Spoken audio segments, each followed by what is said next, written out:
مسؤولينta telefishinada Horyaal iyo Aerial TV ayaa goordhoweyd saxaafadda kula hadlay magaalada Hargeysa iyagoo sheegay in ciidamada booliiska Somaliland ay xidheen xarumaha ay ku shaqeynayeen telefishinada Aerial iyo Horyaal. Mas'uuliyiinta telefishinadaasi Maxamed Said iyo waliba Maxamed Aadan ayaa arintaasi ka hadlay. Ka todobadii markii saacadu markay ahayd ciidamada booliiska Somaliland ay xidheen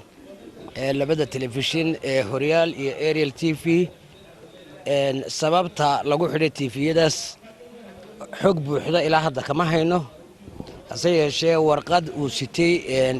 ninka taliye xigeenka CID-da aan filayo inuu yahay Cabdikeen ninka la yiraahdo CID-da oo ciidamada watay waxa ku qorayd in sababta loo xidhay TV-yadaas tahay iyagoo caadeystay dembiyo ay ka mid yihiin isku dirka ummadda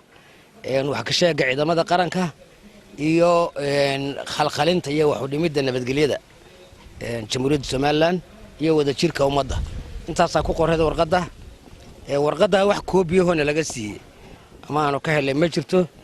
warqad maxkamad ka soo baxday oo sifo sharciya ku xidhaysa ama ku xiriiraysa TV-yada ma ahayn waxay ahayd warqad uu ku saxiixan yahay wasiirka warfaafinta jamhuuriyadda Somaliland Maxamed Muuse Deeriye intaas saaka aanu ognahay oo labada telefishin lagu xidhay wax digniina iyo wax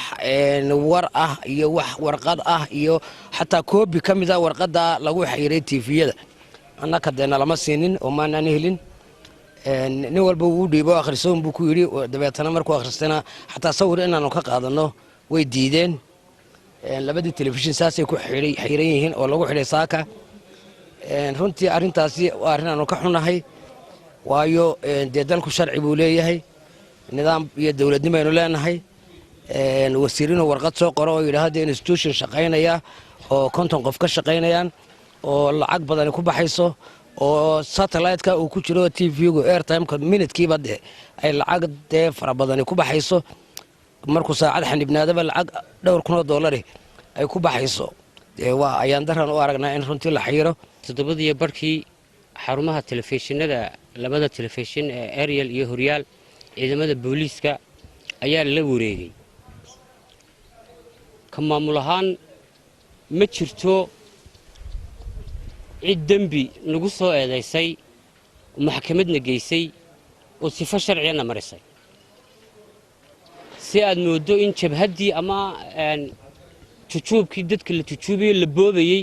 ayaa hantidayadii iyo xarumahayagii la iska yimi waana la iska xirxidhay waxaan aaminsanahay in sifo sharci ah aan loo soo marin ee sifo xaaraana ay u soo maray wasiirka warfaafintu haddaba su'aashu waxay tahay sharciga dalkeena u yaala yaa waxa yiri kara telefishin dhan oo ummad u shaqeynaya oo intaas qof ka shaqeynayso ma wasiirba waxa yiri kara Faisal Yusuf Khan wararka Royal Hargeysa.